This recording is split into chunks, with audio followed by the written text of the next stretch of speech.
Selamat sore untuk rekan media. Selamat datang di Pelataran Menteng. Dan selamat datang di acara Untukmu Indonesia. Ngobrol bareng CEO Pelataran. Sebelum kami memulai acara press conference ini, kami persilakan seluruh para tamu untuk berdiri bersama menyanyikan lagu Indonesia Raya.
Teman-teman dipersilakan duduk kembali.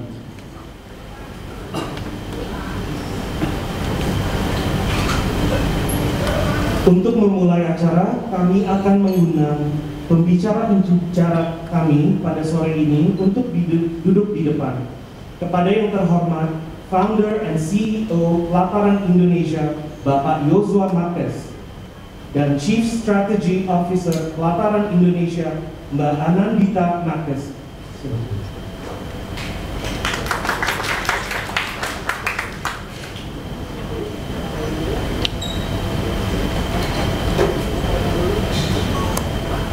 Selamat sore Bapak, selamat sore Mbak. Sebelum kami memulai sesi paparan yang akan disampaikan, kami akan memutar sebuah video persembahan dari Pelataran Indonesia.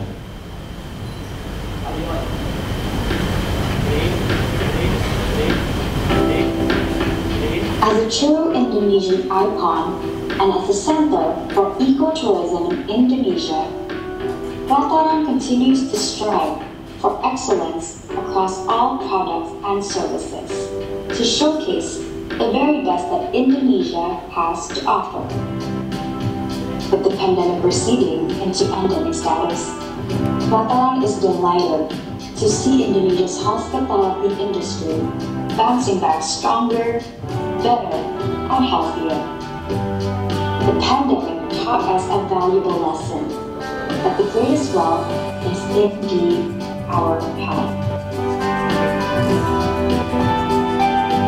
Nevertheless, while physical health is important, other forms of health are just as crucial. A healthy mind, a healthy industry, and a healthy competition. As a trailblazer and pioneer in the industry, we take pride in originality, authenticity, creativity, innovation, continuous improvements, iconic status, and our strong identity. Integrity is the foundation of a strong industry and the basis of a respected country. Integrity must be a common principle, and it should always be the way forward. Together, let's build a stronger, healthier industry based on fairness and respect, upholding the values of integrity and professionalism.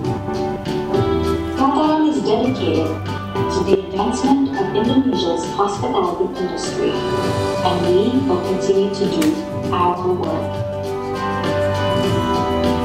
For higher living standards of Indonesians, for more educated Indonesians, for better Indonesia, as part of a better world.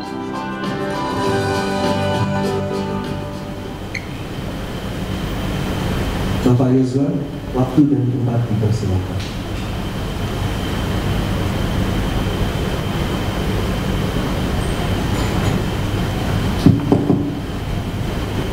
Selamat sore teman-teman media. Mungkin teman-teman media menanyakan ini apa sih ini, acaranya apa ya? Jadi saya mau sampaikan beberapa hal di sini. Kita Plataran ingin mengembangkan suatu tradisi inovasi dan proaktifness, bahwa suatu perusahaan nasional itu walaupun dia belum go public, dia bisa menyampaikan report dari waktu ke waktu kepada masyarakat, tentu kepada customer secara bertanggung jawab. Dan yang paling tepat menurut saya menyampaikan itu adalah melalui siapa? Melalui teman-teman media. Jadi kita ingin menciptakan a national pride but with global impact and global professionalism. Kita bukan perusahaan publik, kita perusahaan privat, tetapi kita secara proaktif ingin men-share apa saja perkembangan dalam industri kita, apa saja isu-isu tertentu yang perlu masyarakat ketahui, dan apa saja optimisme dan positivism daripada Indonesia. That is all about Plataran.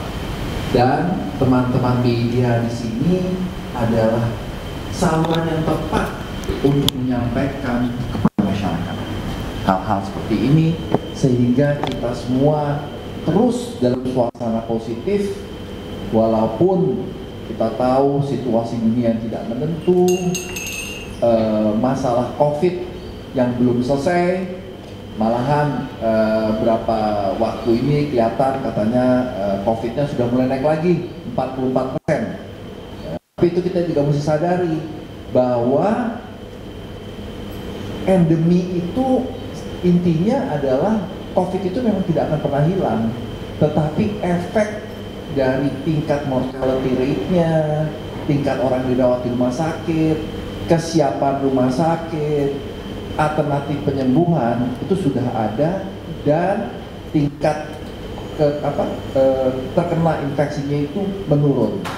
Jadi stay positif, dan teman-teman media ini memiliki peran yang sangat luar biasa penting untuk membuat kita bersama maju terus Indonesia.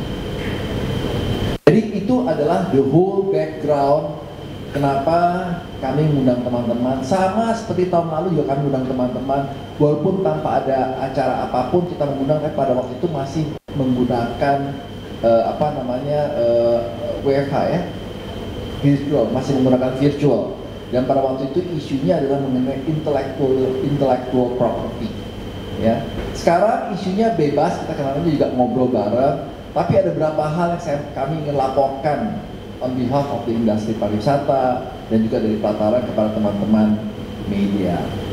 Yang pertama adalah pariwisata Indonesia ini bounce back-nya ini luar biasa kencang. Ya, luar biasa kencang. Ini positif banget. Terus terang saja, pariwisata Indonesia ini selama ini sangat didukung oleh domestic market. Jadi kita mesti berterima kasih kepada domestic market yang menunjang pariwisata Indonesia selama masa pandemi itu lagi kenceng-kencengnya. Tanpa ada domestic market, korban perusahaan yang gagal, yang bangkrut jauh lebih banyak daripada keadaan setelah keadaan ini agak aman. Jadi kita kalau mohon teman-teman bisa memberikan tepuk tangan buat domestic market. Kita terima kasih pada domestic market. Nah, international year to compare to last year, dari Maret sampai tahun ini kenaikannya hampir 220%. Itu baru starting loh ya. Karena terus terang saja international market belum dibuka seluruhnya. Kalau sudah dibuka seluruhnya, saya rasa jumpingnya tuh besar sekali. Jadi naiknya sudah sangat luar biasa pariwisata di Indonesia ini. Nah, saya sebagai chairman daripada Pelataran sering ngomong dengan beberapa teman-teman di industri pariwisata, termasuk dengan menterinya. Ya, saya katakan pada beliau, kita Indonesia ini setelah pandemi ini harus keluar dengan sesuatu yang baru. Jangan pariwisata yang biasa-biasa aja. Apa itu pariwisata yang baru? Ekowisata. Kita mesti menggabungkan alam, kita very powerful, sangat kuat di alam. Kedua, kita harus menggabungkan dengan budaya, luar biasa budaya kita. Dan ketiga adalah community atau masyarakat. Nah, 3 unsur ini sebenarnya sebelum kejadian ini, sejak saat Pelataran didirikan tahun 2009, itu sudah menjadi genetik gen daripada Pelataran. Kita menggabungkan 3 hal itu. Mungkin kalau ada cerita sedikit, dulu kan selalu Pelataran itu didirikannya karena pada waktu saya sama istri saya, mungkin Ibu Dewi bisa berdiri. Ya, ini Dewi one and only, my one and only wife. Ya, jadi kita sama-sama pendidik. Dewi ngajar di Fakultas Sastra Prancis, saya ngajar di Fakultas Hukum, dua-duanya di UI dan Fakultas Hukum Universitas Pelita Harapan. Pada waktu kita bikin, kita mengatakan we have to have a certain soul untuk perusahaan Indonesia ini. We want to have a national pride company. Nah, national pride company ini isinya apa? For Indonesia and Indonesians. So we are talking all about Indonesia. Nah, dalam kerangka ini setelah pandemi ini masih ada tapi menuju endemi, insya Allah kita tadi seperti di video itu kita menyadari bahwa kesehatan tubuh itu paling penting, is the most important. Kita sadar. Nah, tapi dari sisi itu kita juga mesti melihat ada berapa kata-kata sehat juga kita mesti pertahankan. Masa pandemi ini selesai, kompetisi itu makin tough, itu sangat cantik. Pelataran ini bisa besar karena apa? Karena kompetisi. Kita KKN sama 2 hal. KKN sama Tuhan, dibantuin kita tuh cuma Tuhan, KKN sama diri sendiri, tim kita.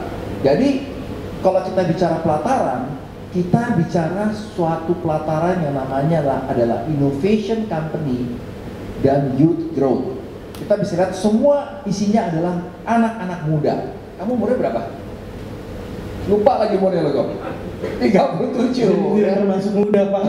Sangat muda, ya. Saya gini-gini masih muda. Saya ini 61. Ya.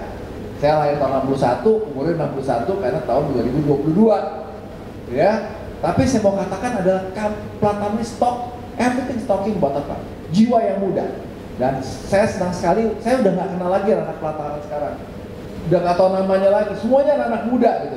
I feel so glad to see anak-anak Indonesia begitu ingin menjadi seorang entrepreneur, begitu ingin berkembang, begitu ingin berkreasi. That makes us so proud of anak muda ini. Jadi Pelataran itu is all about innovations dan anak muda, progresif. Nah, ini kenapa konteksnya dalam persaingan? Karena namanya persaingan itu, pertama kita harus sadari untuk Indonesia maju harus ada persaingan. Media juga gitu. Kalau media cuma itu zaman kayak dulu zamannya Orde Baru, mungkin kita nggak secanggih gini media. Ada YouTube, ada macam-macam, ada mainstream, ada macam-macam. Sehingga kita mengakibatkan kita harus bekerja keras. Persaingan itu intinya adalah kreativitas. Kreativitas itu harus selalu didorong. Tapi tidak boleh melupakan juga namanya originalitas. Nah, kita boleh melakukan sesuatu secara kreatif, terinspirasi dari produk lain boleh. Tapi meniru produk lain, apalagi mengambil produk lain, ya, itu yang namanya kalau dalam hukum adalah namanya persaingan curang. Dan itu tidak mendidik kita, karena akan mengakibatkan entrepreneur anak muda, dia stop berkreasi. Karena tidak ada perlindungan terhadap nilai originalitas. Nah, ini yang Pelataran mau sampaikan dalam forum ini. Kita harus dorong kreativitas Indonesia. Entrepreneurship harus dorong, tapi originalitas proteksi harus dorong. Oleh karena itu, hari ini saya sampaikan yang kita baru saja masuk, yang namanya tagline kita terbaru adalah ini dia. Pelataran Pelataran is all about everything of a true Indonesian icon. Apa artinya? Anda, siapapun perusahaan asing atau Indonesia pun tidak bisa mereka terinspirasi oleh kita, tapi tidak bisa mengcopy kita. Kenapa? Karena it's all about everything. Itu satu adalah kita sangat respect pada originality. Dua, authenticity, yaitu adalah authentic. Ketiga adalah, ini dia penting, kreativitas. Keempat adalah pioneering on endless improvement. Kita terus menyempurnakan diri. Sempurna itu nilai 11 itu hanya punya Tuhan. Kita cuma punya nilai 7. Jadi kita terus harus menyempurnakan diri. Legendaris, ya, terkenal sekali Pelataran itu memang produknya maupun branding itu adalah legendaris. Iconic, kita menciptakan destinasi. Jadi kita bukan hanya menjadi bagian dari destinasi, kita menciptakan destinasi-destinasi baru. Dan terakhir adalah apa? Ini penting sekali buat semua industri. Kita memiliki identitas. Salah satu identitas kita adalah apa? Kita adalah perusahaan Indonesia dan orang Indonesia dan bangga atas budaya Indonesia. Jadi itulah yang kita sampaikan dalam hal ini adalah Pelataran is all about everything. Nah, di dalam Pelataran is all about everything itu, kita juga, saya mau laporkan kepada teman-teman sekalian, kita menciptakan baru yang kita buat dalam suatu konsep yang lebih formalistik, namanya adalah Pelataran UMKM Ecosystem. Jadi di setiap unit Pelataran ada ekosistem dari penduduk maupun perusahaan-perusahaan kecil yang tergabung dalam Pelataran UMKM Ecosystem, dan kita membantu. Apa yang kita bantu? Pertama, dengan keterbatasan kita, tentu kita tidak membantu uang. Yang kita bantu yang pertama adalah pendampingan. Kedua adalah market platform. Kita buatkan mereka platform. Nah, teman-teman wartawan nanti bisa lihat. Untuk yang di Jakarta, kita launch Sabtu Minggu Pelataran di Pelataran Senayan, Pelataran Flowers Market. Jadi kita buat adalah Sabtu Minggu dalam sebulan sekali ya.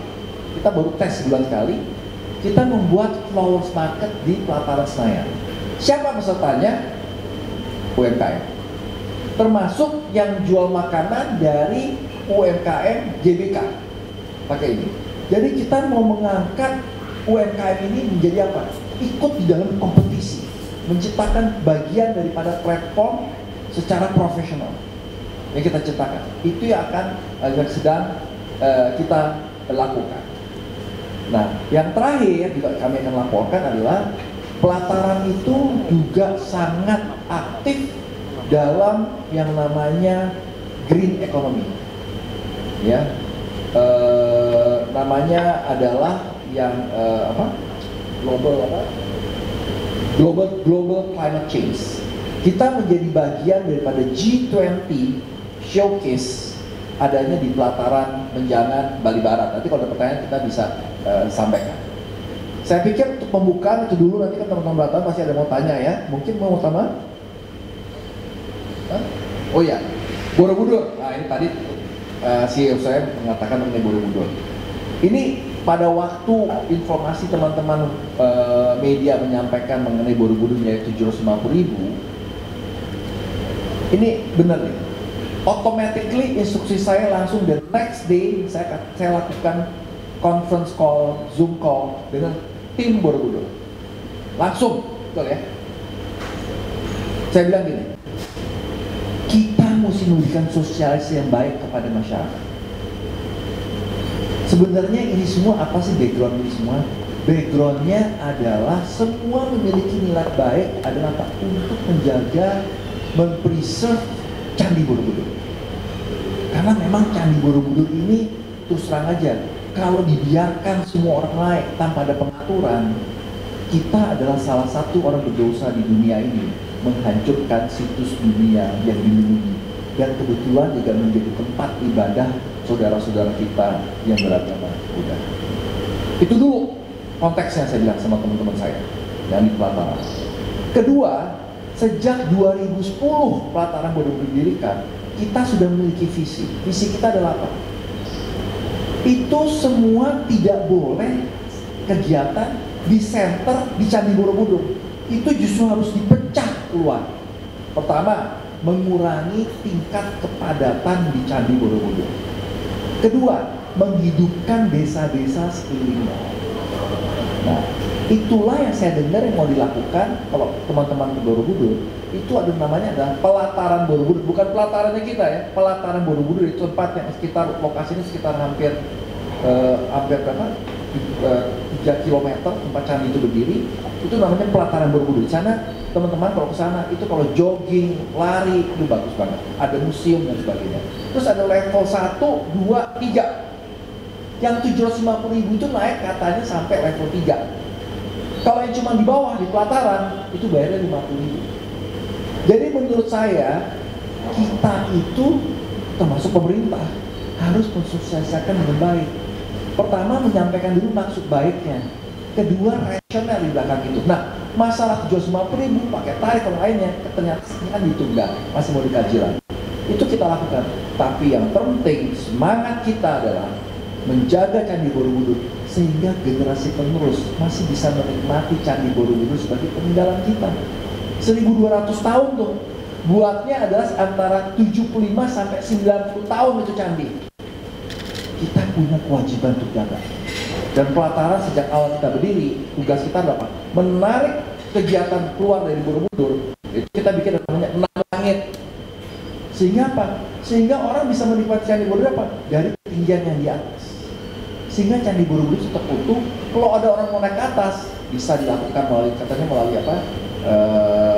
Contohnya adalah harus antre melalui online atau dinaikin harganya. Nah, soal itu kita bukan regulator, tapi penting yang kita dukung adalah semangatnya menjaga Candi Borobudur. Itu ya kira-kira ya.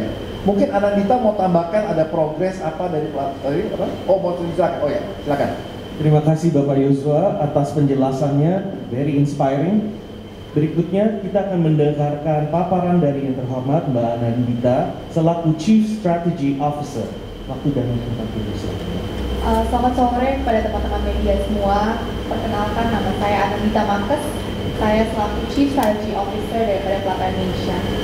Seperti yang Pak Yosua sudah sampaikan bahwa di sore hari ini izinkan kami untuk memberikan beberapa update, beberapa laporan about what's been going on in Pelataran. Setelah Pak Yosua sampaikan beberapa paparannya, mungkin saya ingin lebih cerita apa sih selama semester 1 di Pelataran ngapain aja, udah ngapain aja dan apa yang sudah terjadi. Jadi pertama kita kilas balik semester pertama Pelataran di tahun 2022 dan ini merupakan suatu momen yang penting karena ini merupakan momen di mana kita udah mulai muncul di titik terangnya setelah pandemi, sudah masuk ke endemi. Pertama, dari Pelataran kami bangga dan terhormat untuk bisa melaporkan bahwa Pelataran sebagai a world winning company, in this year we have been recognized with 2 more awards dari suatu institusi yang memang non-biased dan memang objektif, yaitu TripAdvisor Traveler's Choice. Jadi pada tahun 2021 pandemi, Pelataran Menjangan yang berlokasi di West Bali National Park mendapatkan suatu recognition menjadi World Top Safari State. Bisa dilihat katanya adalah safari. Safari is not something yang terlalu dekat dengan Indonesia. Dan secara otomatis pemenang daripada list itu sekitar 13 ada di Afrika, Kenya, Nigeria, so those safari countries.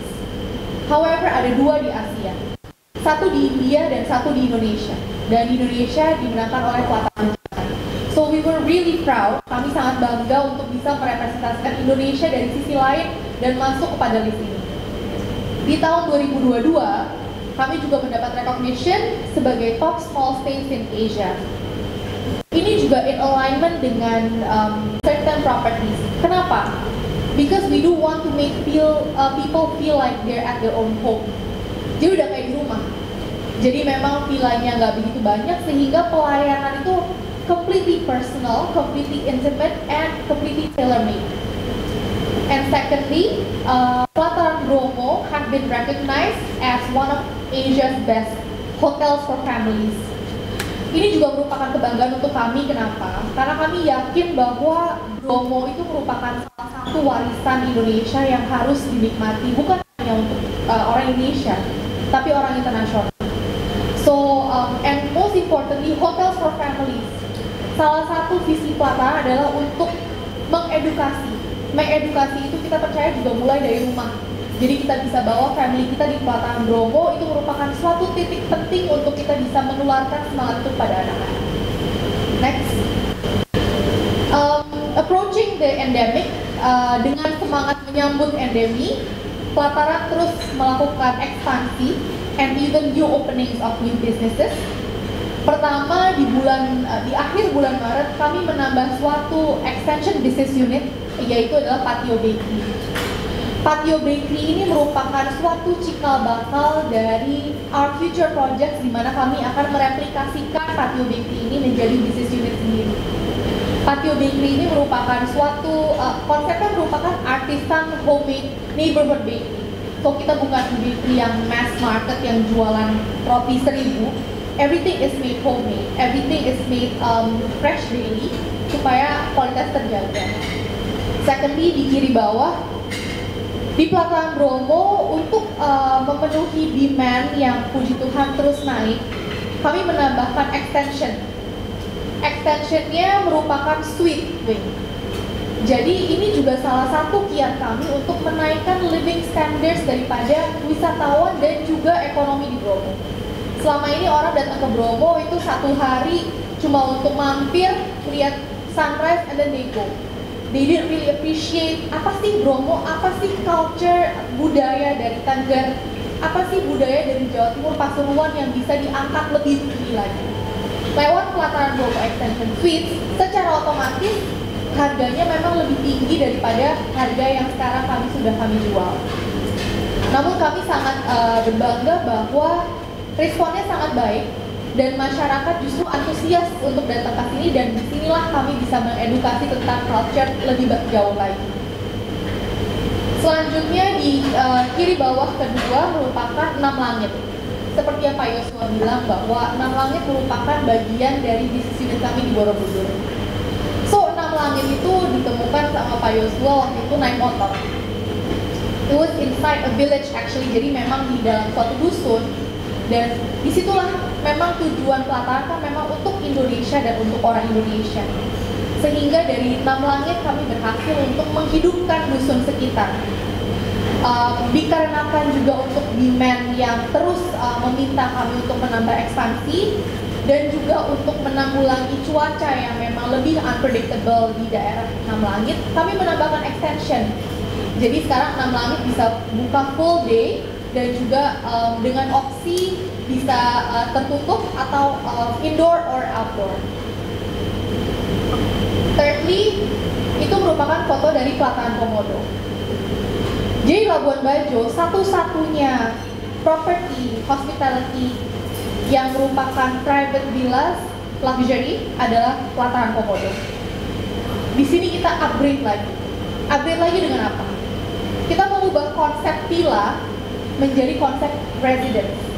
Apa sih bedanya villa sama residence? So villa itu identik dengan tempat tidur, kamar mandi, living area.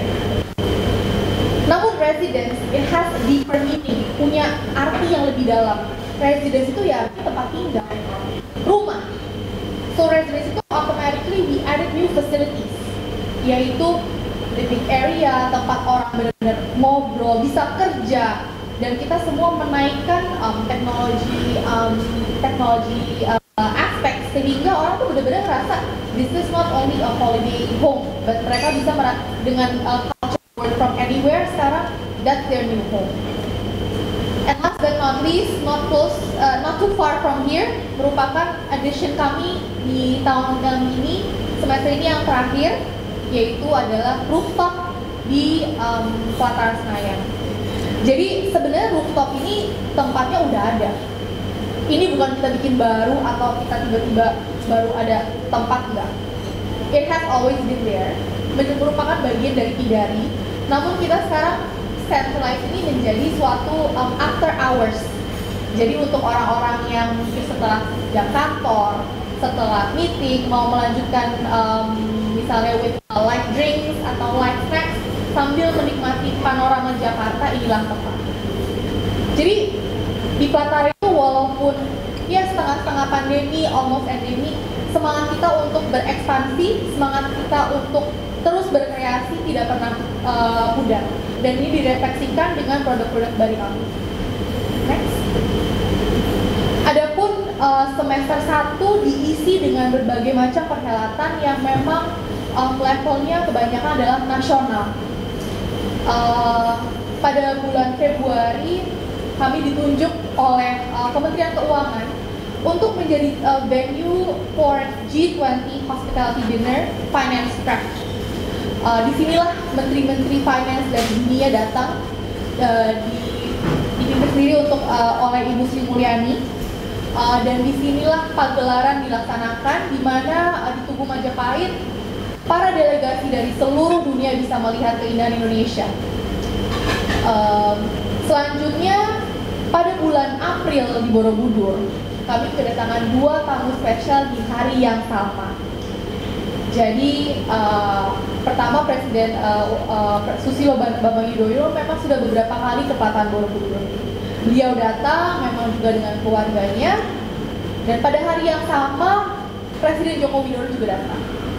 Sehingga itu bisa dilihat, it was taken on the same day, in the same venue. Dan ini merupakan suatu, mungkin saya cerita sedikit dulu, Pak Yosua selaku founder dan CEO pernah cerita kepada timnya, I have a dream that one day the president will come here. Jadi kita percaya di Pelataran bahwa omongan itu adalah doa. Dan itu merupakan sesuatu yang mendorong kita untuk kerja, mendorong kita untuk berkarya, mendorong kita untuk benar-benar ini loh untuk Indonesia. Dan bisa dibuktikan bahwa Pak, impiannya terjadi on the same day, and we were very honored. Next. Di paling kiri ada foto tentang Art Jakarta Gardens. Ini merupakan sesuatu yang penting buat kami juga. Kenapa? Art Jakarta itu merupakan suatu momen pagelaran seni yang gak main-main, karena pengikutnya itu dari dunia. Dan ini merupakan pagelaran art Jakarta, the first time they did it offline setelah pandemi. And kali ini mereka membuatnya dengan konsep yang berbeda.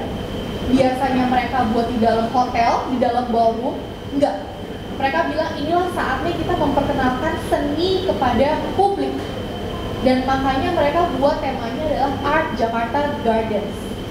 Dilaksanakan di Pelataran Senayan, di mana it was open for public, di mana semua sculpture-nya di display di taman kami, di mana taman kami itu ditambah dengan 1000 pohon yang sudah kami tanamkan sejak awal pembangunan hutan kota. So, jadi konsepnya bukan hanya pagelaran seni lagi, tapi merupakan ini pengenalan seni kepada publik. Ini loh, art ini loh, seni yang harus kita jaga, harus kita perkenalkan lebih baik. Selanjutnya, 2 foto selanjutnya, it was taken recently, mungkin beberapa minggu yang lalu. Jadi ini juga merupakan penting. Kenapa? Pemilihan Putri Indonesia ini sudah tidak terjadi 2 tahun dikarenakan pandemi. Dan pada tahun ini 3 beauty queens from the world, Miss Universe, Miss Supranational, and first runner-up of Miss International, semua datang ke Indonesia. Mereka ingin lihat apa? Mereka ingin lihat Indonesia. Dan kami juga sudah lama bekerja sama dengan Yayasan Putri Indonesia dan Mustika Ratu, dan mereka melaksanakan welcome dinner, the first event of the quarantine, di Pelataran Senayan, dan melakukan farewell dinner sebelum Miss Universe kembali ke Amerika di Pelataran Dharma Wangsa. Buat Pelataran, ini merupakan suatu confirmation that this is why we are here. Kita to celebrate Indonesia is to celebrate Pelataran. So in order for us to show Indonesia, memang kita tidak bisa lewat Pelataran. It's a one door stop to get to know Indonesia. Next. Last but not least, ini baru terjadi sekitar 2 minggu lalu. Kami sangat bangga dengan atlet-atlet sepeda kami yang menang di SEA Games Vietnam. Mereka melakukan parade kemenangan di hutan kota Pelataran. Next. So it's been a busy semester 1 in Pelataran, and kita sangat bersyukur, kita sangat terpacu untuk work even harder, dan kami selalu percaya bahwa secapek-capeknya karena sibuk itu lebih menyenangkan daripada capek-capeknya daripada nggak tahu mau ngapain. Jadi dengan bukan yang Tuhan percayakan kepada kami sangat bangga. Secondly, jadi what's coming up next? Seperti yang Pak Yosua sudah sampaikan, bahwa weekend ini merupakan our first Pelataran Weekend Flower Market. Jadi kalau misalnya kita pergi ke luar negeri, sering ada Sunday Market, Flower Market, di mana mereka mengangkat produsen lokal untuk menampilkan karyanya. Itulah semangat yang kami usung di sini lah, Pelataran Flower Market, sebagai bagian dari Pelataran UMKM Ecosystem. Jadi yang ikut dalam pagelaran Flower Market ini bukan dekorator yang memang sudah punya nama di wedding industry, decoration industry, no. Ini merupakan UMKM lokal, termasuk UMKM sekitar, untuk kita kasih platform memperkenalkan karya-karya mereka. And secondly, sekitar bulan Juli, seperti yang Pak Yosua juga sampaikan, kami akan menjadi Ecotourism Showcase untuk G20. Jadi salah satu isu yang dibahas di G20 ada sekitar 5, but one of the issues adalah climate change. Gimana sih cara dunia fight climate change yang makin hari makin parah? Nah, di tempatnya akan ditaruh di Pelataran Menjangan. Kenapa Pelataran Menjangan? Karena memang di tempat ini kita sudah melakukan berbagai macam cara untuk memerangi climate change. Salah satunya mungkin saya bercerita lewat Pelataran for the Earth program. Jadi untuk semua tamu di Pelataran yang menginap di Pelataran even just one day, dan untuk tamu yang spending di Pelataran Jakarta dengan certain minimum spend, secara otomatis climate change adalah pemberdayaan UMKM. Karena memang dari Kementerian Keuangan menitik beratkan bahwa salah satu penggerak ekonomi terutama di saat pandemi adalah UMKM. Next. And more importantly, we're not done with our project yet. Mungkin saya bisa kasih hint sedikit. Salah satu project yang kami akan datangkan di Pelataran di tahun ini adalah sebuah konsep resort and dining di daerah Jawa Barat dengan konsep luxury, iconic, dan personal khas Pelataran. Also, kami merencanakan untuk expansion dari Patio Bikri dan juga Teras Dharma Wangsa. Teras Dharma Wangsa merupakan salah satu outlet kami di Dharma Wangsa Square. Dia casual dining, lifestyle dining, and we plan to expand that and replicate that. Kira-kira sekian dari saya harap paparan sedikit ini bisa kasih tahu teman-teman media selama ini di Pelataran kita udah kerjain apa aja sih. And most importantly, saya bisa sampaikan bahwa semua ini kami kerjakan dengan semangat optimisme Indonesia, semangat untuk membangun Indonesia, dan semangat untuk berkarya untuk Indonesia. Terima kasih. Terima kasih Mbak Dita atas laporan yang sangat informatif dan tentunya very exciting news that Pelataran. Saya tambahkan gitu ya. Silakan Bapak. Sebelum ini saya tambahkan aja sedikit, belum menutup, kita ada tanya jawab. Yang pertama ya, saya mau tekankan sekali lagi, pentingnya peranan dari teman-teman media. Ingat, tahun 2023 bonus demografi kita akan dimulai hanya selama 7 tahun. We should not miss this bonus demografi. Kita nggak boleh miss bonus demografi. Walaupun ada masalah, kita mulai masuk ke tahun politik, ada dunia yang tidak menentu. This is our bonus. Ini adalah warisan yang kita bisa kasih kepada generasi penerus. Nah, kita nggak boleh gagal. Kita hanya bisa sukses kalau masyarakat mendukung. Masyarakat mendukung kalau mendapat pengetahuan informasi yang benar. Informasi yang benar itu dapatnya dari siapa? Dari teman-teman media. Nah, kita merasa kita harus membangun suatu tradisi yang proaktif, menyampaikan kepada teman-teman wartawan informasi-informasi baru yang akurat, reliable, dan relevan disampaikan pada masyarakat. Seperti ini forumnya. Ya, dan kita harapkan juga perusahaan-perusahaan lain juga berbuat yang sama dan berbagai macam industri sehingga kita ini hidup. Itu poin yang pertama kita. Yang kedua, kita harus jaga UMKM kita. Kita ini bisa survive karena UMKM. UMKM kita harus jaga, mereka harus menjadi entrepreneur sejati, siap bersaing, gak pernah takut lawan yang besar, lawan yang kecil. Oleh karena itu persaingan sehat itu harus dijaga.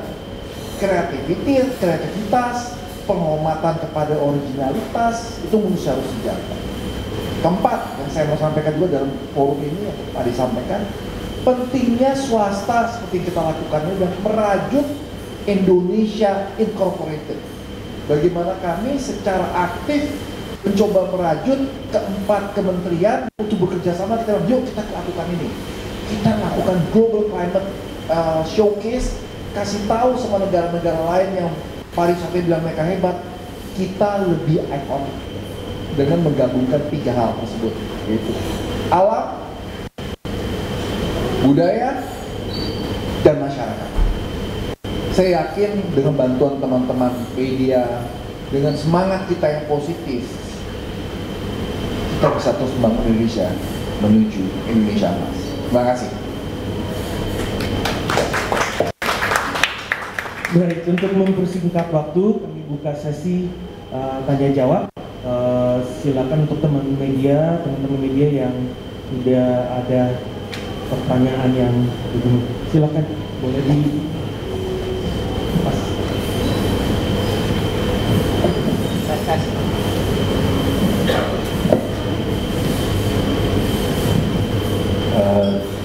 Selamat sore, terima kasih. Nama saya Christian dari Destination Indonesia.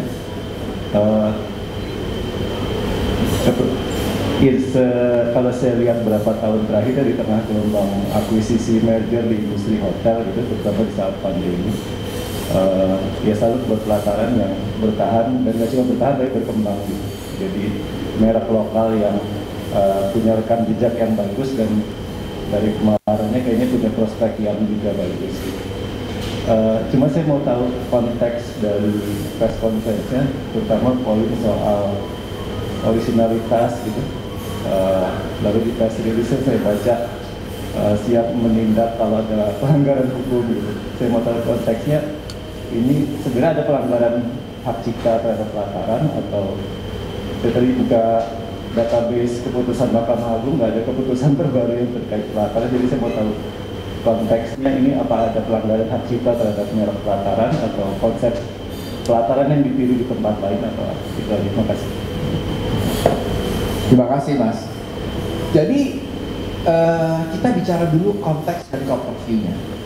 Helikopter view-nya adalah kita harus menjaga iklim usaha yang sehat. Iklim usaha yang sehat itu menurut kami adalah 2 hal yang harus dijaga, originalitas sama kreativitas. Kreativitas itu harus didukung. Jadi nggak boleh originalitas itu memasung orang tidak bisa menjadi berkreasi. Tapi on the other hand, kreativitas juga tidak boleh dengan mengambil originalitas. Nah, kalau dalam aspek hukum, karena saya ngajar hukum, ada 2 macam, Mas. Satu, dalam payung besar namanya adalah intellectual property. Intellectual property itu apa misalnya? Contohnya adalah trademark. Nah, kita pengalaman di pelataran. Pelataran ini kita punya hampir yang terdaftar merek kita hampir sampai 100. Terdaftar semuanya. Kita daftarkan.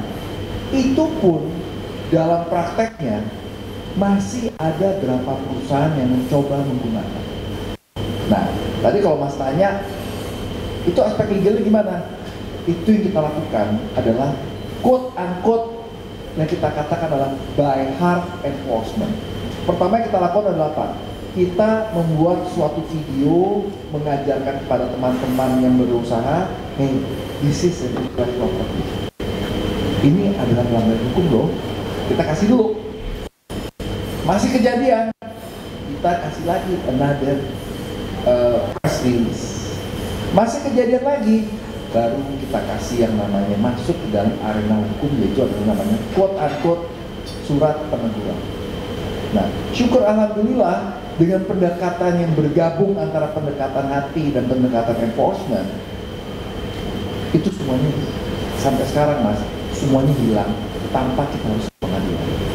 Jadi disinilah artnya bagaimana melakukan sesuatu. Tapi kita tidak bisa melakukan art sesuatu kalau legal kita nggak benar. Kalau saya nggak daftar, selesai kita. Kita buat begitu banyak investasi, begitu banyak ide dari anak-anak, dari kita semua. Tiba-tiba besok ada aja orang bikin pelataran, merek pelataran, dan kita tidak bisa klaim itu punya kita. Karena kita miss peraturannya. Karena sistem hukum kita sekarang adalah tidak lagi berdasarkan siapa yang menggunakan pertama, tapi siapa yang mendaftarkan mereknya. So it's very dangerous. Nah, itu kita lakukan. Nah, ada juga misalnya karena makanan pelataran ini cukup terkenal, ada juga yang ingin meniru. Nah, meniru ini ada bedanya. Contohnya saya kasih simple, kalau kita suka ke pasar, saya suka melihat ada orang ayam goreng Kentucky, Kemcek atau apa dia buat begitu. Itu meniru nggak? Secara umum mungkin meniru, tapi secara legal susah ditindak. Tetapi hukum itu membuat suatu kriteria namanya rahasia dagang. Nah, rahasia dagang ini bisa ditindak, tapi dengan elemen-elemen tertentu. Nah, ini yang kita mesti ajarkan pada setiap orang, bahwa the first thing kita lakukan harus berkreasi, tapi tetap harus menjaga originalitas. Originalitas itu apa? Di semua dunia yang maju, yang pertama mereka lakukan adalah apa? Intellectual property. Sehingga tidak menghilangkan orang menciptakan sesuatu terus dilindungi. Karena kalau dia menciptakan tidak dilindungi, orang akhirnya mengatakan nggak usah berkreasi nih, nggak ada perlindungan. That is the whole thing of intellectual property. Nah, ini kita lihat karena kita melihat trennya ini, persaingannya ini demikian kencang, which is good. Tapi at the same time ada beberapa pihak yang kelihatannya mau shortcutnya terlalu nge-short. Nah, ini menurut saya tidak baik untuk iklim usaha yang sehat. Kira-kira begitu, Mas. Ya, makasih.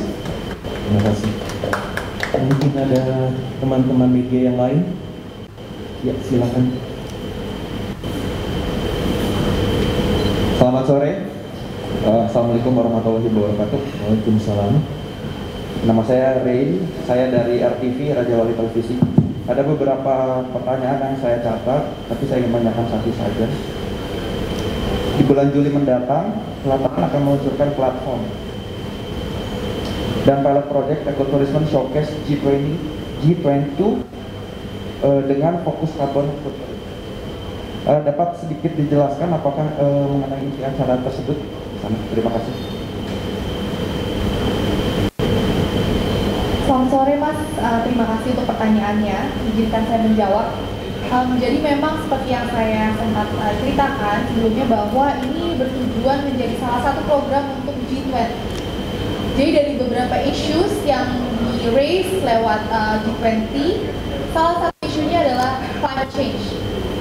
Iklim dunia yang semakin lama semakin memburuk, dan memang kita nggak bisa diamin saja, karena kalau misalnya kita diamkan saja, we're not going anywhere good. So, beberapa cara harus dilakukan. Salah satunya adalah dekarbonisasi dan mengurangi carbon footprint.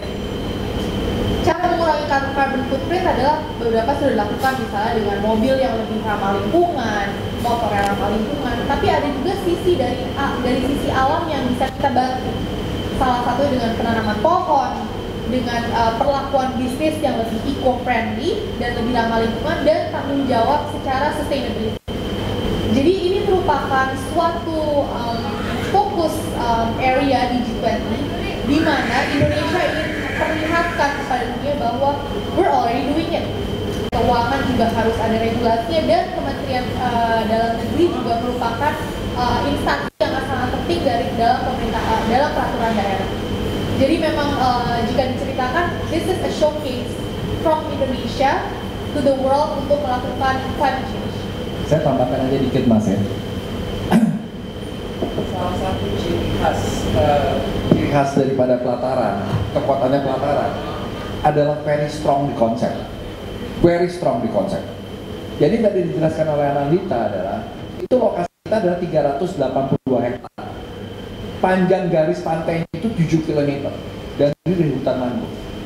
Yang pertama kita lakukan adalah apa? Kita membuat suatu cerita yang namanya Trail of Life. Jadi kita membuat suatu cerita track di mana orang berjalan, tapi bercerita mengenai kehidupan manusia dari dia lahir sampai dia mati. Dan itu melalui track-track yang ada ceritanya. Ini track ini sangat powerful. Kenapa? Karena orang-orang itu merasa bahwa dia bagian daripada alam. Kita kan pada waktu kena COVID, the first thing yang salah satu kita rasakan adalah apa? Kita tuh salah sama alam. Kita sudah terlalu sembarangan sama alam. Disinilah kita ditegur oleh Tuhan kita.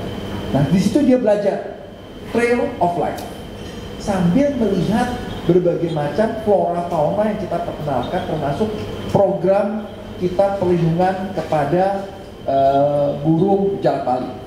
Nah, kita sedang membuat, nanti akan tiba saatnya kita akan launch suatu animasi terhadap kehidupan alam dengan 2 bintang utama, namanya Iwa dan Genda. Itu merupakan 2 nama karakter baru. Akan dilihat tuh karakternya seperti apa. Jadi kita pengen melihat lebih menarik, dan sekarang kita goes further kepada generasi kita, termasuk bukan generasi muda loh, anak-anak. Dari kecil dia sudah suka pada alam dan alam budaya Indonesia.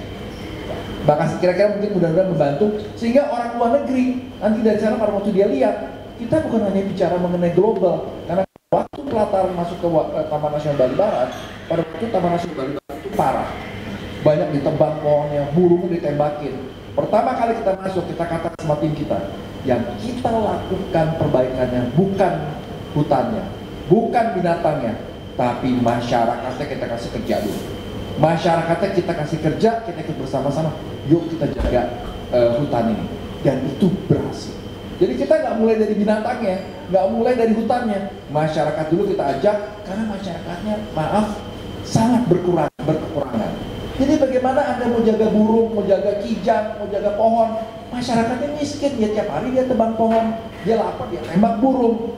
Ini yang harus kita jaga. Jadi kita bekerjanya itu adalah selalu melihat case by case. Jadi setiap aspek di tempat kita ditempatkan oleh Tuhan. Terima kasih. Terima kasih. Apa media yang lain? Ya, silakan. Mikrofonnya. Baik, terima kasih.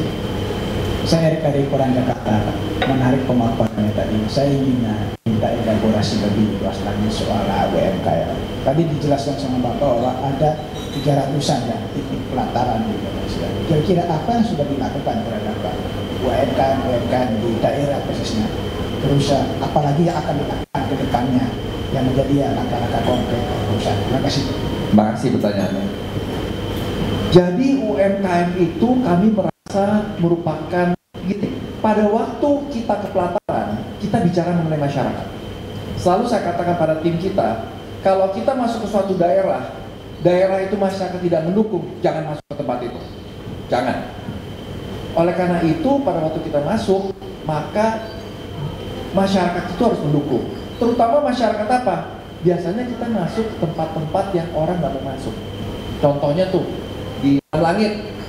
Pada waktu kita masuk itu dusunnya miskinnya luar biasa miskin. Dan bukan hanya miskin, terpencil. Nah, jadi pada waktu kita masuk situ, kita akhirnya menemukan UMKM. Nah, apa sih UMKM? Sebenarnya bukan UMKM juga. Sebenarnya itu adalah ibu-ibu, cuma berapa, 2 sporadis. Pertama kita lakukan apa? Kita mengumpulkan dulu mereka. Kedua, kita memfokuskan, mensentralisasi. Sebenarnya apa sih yang Anda mau buat? Ketiga, setelah itu dapat adalah kita melakukan pendampingan. Kita minta ada berapa pelatih yang kita bayar untuk mendampingi. Keempat, kita masuk ke dalam SD-nya. Karena biasanya tempat kita masuk itu luar biasa gizinya dari SD yang ada di situ. Dan biasanya ibunya tuh nganterin. Kita masuk ke situ. Nah, dari sana setelah mereka sudah mulai, ibu-ibu sudah mulai kumpul, dari RT sudah menjadi menguat, mereka sudah memiliki merek, maka kita harus menciptakan pasar. Pertama pasarnya siapa? Pelataran dulu. Kita harus berkorban dulu, pasarnya pelataran. Tapi untuk masuk ke pasar kita, mereka harus melalui certain quality control. Nah itu kita jaga. Setelah itu mereka naik, baru kita masuk ke dalam namanya market platform. Nah, sampai di situ. Suatu waktu saya dihubungi oleh Ibu Sri Mulyani. Dia bilang, luar biasa ya pelatarannya Anda ini. Uangnya terbatas, tapi saya dengar cerita banyak dilakukan oleh pelataran. Coba tolong Pak Yosua ngomong dong kepada semua eselon 1, eselon 2, eselon 3, seluruh Kementerian Keuangan di seluruh Indonesia. Ngomong. Saya bicara. Setelah dari bicara itu, maka kita membuat suatu task force. Task force itu adalah apa? Disinilah Kementerian Keuangan masuk ke dalam apa? Pembiayaan, di mana kita nggak mampu. Satu, kita nggak punya dana, bukan, tapi terpenting bukan pendanaan. Kedua adalah karena Kementerian Keuangan itu memiliki seperti sentra-sentra yang ada di desa-desa yang bisa melakukan distribusi dan collections. Itu yang penting, karena mereka tahu, mereka masuk di dalam, sama seperti BRI, itu banyak. Nah, itu kita lakukan, yang sekarang kita mulai dari Kementerian Keuangan, sehingga UMKM kita harapkan, selain dari pendapat pendampingan kita, dia sudah bisa mendapat juga pembiayaan. Nah, teman-teman bisa lihat nanti, kalau misalkan contoh yang di Jakarta ini paling simple, ya Pelataran Senayan, bagaimana UMKM makanan di GBK, kita naikkan, karena saya setiap kali saya suka jalan pagi di sana di GBK, saya lihat tempatnya agak di pojok. Saya ke sana kadang-kadang agak kotor. Yang saya bilang, Anda nggak bisa berdagang seperti ini untuk fight. Anda harus naik. Jadi kita bilang kita akan buat special support. Mereka bisa masuk, mereka bisa melihat. Dan kita pada waktu itu kita nggak jualan. Jadi kita kasih beli untuk UMKM. Tapi mereka harus bisa bersaing. Kita nggak bisa terus bantu terus. They have to fight. Mereka harus jadi entrepreneur, harus berani bersaing, harus berani adu kreativitas. Tidak boleh iri hati kepada perusahaan besar. Karena kalau begitu iri hati, mereka mentalnya jadi turun. Wah, itu besar, gue nggak bisa. Ya gue cuma bisa begini. Tidak bisa. You have to fight. Lihat di luar negeri, mulai dari perusahaan-perusahaan kecil. Kita harus bantu UMKM kita. Tanpa UMKM, Indonesia, ekonomi kita akan sulit. Kita harus bangun banyak kali pemuda-pemuda Indonesia, orang-orang muda, pengusaha-pengusaha Indonesia dari manapun, suku, agama pun, untuk bisa bersaing secara sehat. Terima kasih. Mudah-mudahan saya menjawab pertanyaannya. Terima kasih ya. Terima kasih Bapak. Mungkin ada media, teman media yang Halo, selamat sore. Saya milih dari Kompas. Sebenarnya sih menyambung dari pertanyaan yang sebelumnya. Kita lagi pengen tahu banget nih, sebenarnya apa sih yang mendasarkan Pelataran Indonesia mendukung ekosistem UMKM di Indonesia? Kan kalau untuk BUMN kan emang banyak sekali fokusnya di tahun ini untuk UMKM ya Pak ya. Sekarang pengen tahu aja sebagai Pelataran itu kenapa landasannya. Terima kasih. Terima kasih. Penjelasannya ada dua Pak. Penjelasan historis sama penjelasan filosofis. Penjelasan historis saya cerita dikit nih. Jadi Pelataran itu didirikan tahun 2009. Pada suatu hari saya dan istri saya, kita punya villa di Bali. Kita belum Pelataran, belum ada. Kita lagi duduk, saya lihat, terus saya tanya sama istri saya, kamu kalau mati mau di mana? Oh, dia kaget. Dia pikir saya mau kawin lagi kali, ya kan? Dia tanya, kenapa tanya begitu? Saya bilang, karena ini penting. Kalau kamu mau mati di sini, kamu mau kembali ke Indonesia, saya akan tarik investasi saya yang di mana-mana, saya semua full di Indonesia. Itu pertama. Begitu full di Indonesia, kita mau ngapain investasi kita nih? Saya mau buat namanya purpose of life investment. I want to return back to the country. Nah, apa itu? Saya bilang yang paling tepat adalah pariwisata. Pariwisata itu adalah satu, menjaga kebudayaan Indonesia dan alam Indonesia. Itu pariwisata. Itu intinya. Kedua, semua orang tidak usah ilmunya tinggi, dia bisa kerja. Dan ketiga, pariwisata memberikan tempat khusus kepada wanita Indonesia. Nah, dari situ berkembang konsep bahwa adanya di mana. Jadi berarti kan orang biasa-biasa adalah apa? UMKM. Karena UMKM itu pengusaha, dia bisa hidup secara mandiri. Dia bukan gajian, dia bisa secara mandiri hidup, menghidupi kita semua. Itu adalah alasan historis.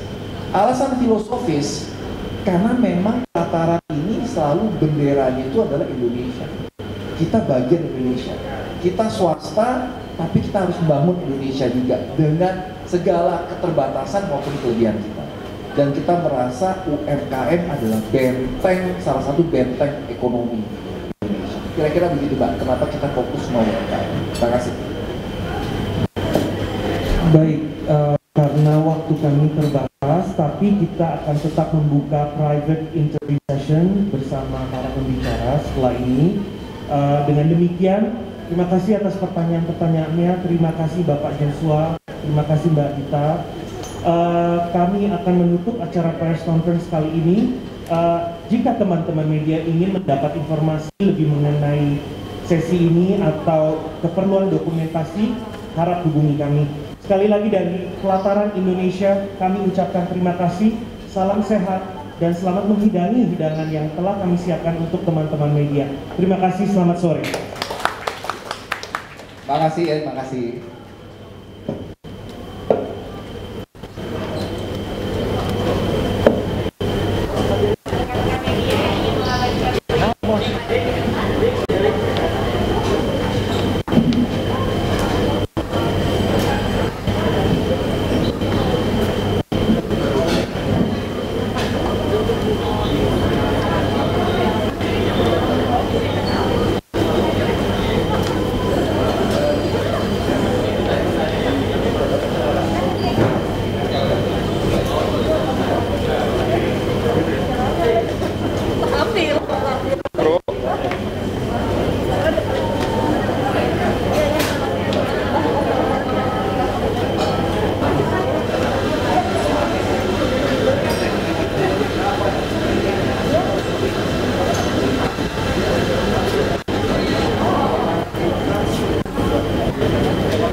Gracias.